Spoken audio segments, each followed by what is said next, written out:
My autistic son won't stop touching his sister. My son, Michael, is a bright 10-year-old boy with autism. He's incredibly talented in math and has a memory that never fails to impress. He's a loving child, but his autism sometimes presents challenges we have to navigate as a family. One such challenge began to emerge when he just wouldn't stop touching his younger sister, Lily. Lily, a precocious 7-year-old with a flair for the dramatic, was both fascinated and annoyed by her older brother's quirks. The two of them had a complicated relationship, as siblings often do, but things took a bizarre turn when Michael developed an obsession with touching Lily's hair. It started innocently enough. Michael would reach out and gently stroke Lily's golden curls while they watched TV, or he would playfully tug on a strand as they walked side by side. But soon, it escalated to a point where Michael began touching her bottom and Lily couldn't escape his touch. He would follow her around the house, his hands constantly seeking her body. Frustrated and a bit frightened, Lily came to me one afternoon, her eyes welling up with tears. "Daddy,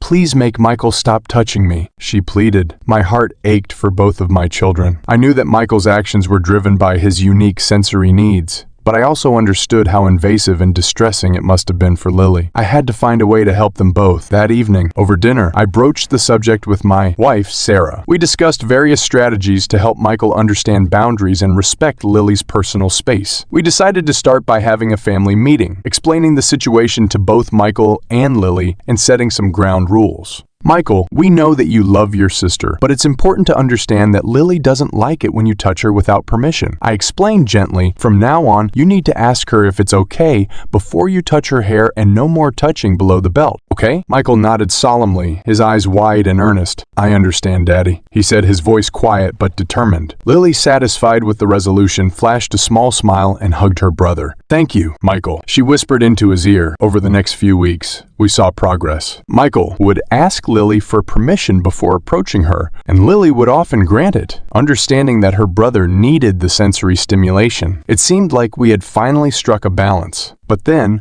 one stormy night, the tension in our home reached a boiling point. I was working late at the office, battling a deadline, while Sarah was at home with the kids. As the rain pelted against the windows and thunder rumbled in the distance, Lily and Michael were huddled together on the couch, watching a movie. In a moment of distraction, Michael reached out and squeezed Lily's thigh. The sudden pain and shock caused Lily to scream, her voice piercing the otherwise quiet road. Sarah, who had been in the kitchen preparing a late-night snack, rushed into the living room, her heart pounding with fear. "What happened?" she demanded, her eyes starting between Lily's tear-streaked face and Michael's horrified expression. Before anyone could explain, a flash of lightning illuminated the room, followed by an earth-shattering boom of thunder. The power went out, plunging the house into darkness. The combination of Lily's scream, the sudden darkness, and the booming thunder sent Michael into sensory overload. He began to flap his hands and rock back and forth, tears streaming down his face as he struggled to process the situation. Overwhelmed, Michael suddenly started stimming uncontrollably. In his heightened state, he began chasing Lily, desperate to touch her as a way to cope with the sensory overload. Sarah and Lily were both taken aback by Michael's behavior, and Sarah immediately jumped into action, trying to separate the two children. As Lily darted behind the couch for safety, Sarah firmly took hold of Michael, her voice strained but steady. "Michael, we need you to calm down. You can't chase Lily like that." Michael, still visibly distraught, eventually began to settle down, his breathing slowly returning to normal. Sarah held him close, gently rocking him as she whispered soothing words into his ear. In the aftermath of that chaotic night, Sarah and I made the difficult decision to keep Michael and Lily separated for a while, at least until we could find a better solution. It's been a week since the incident, and our once harmonious household now feels like a battlefield, with each child confined to their own space.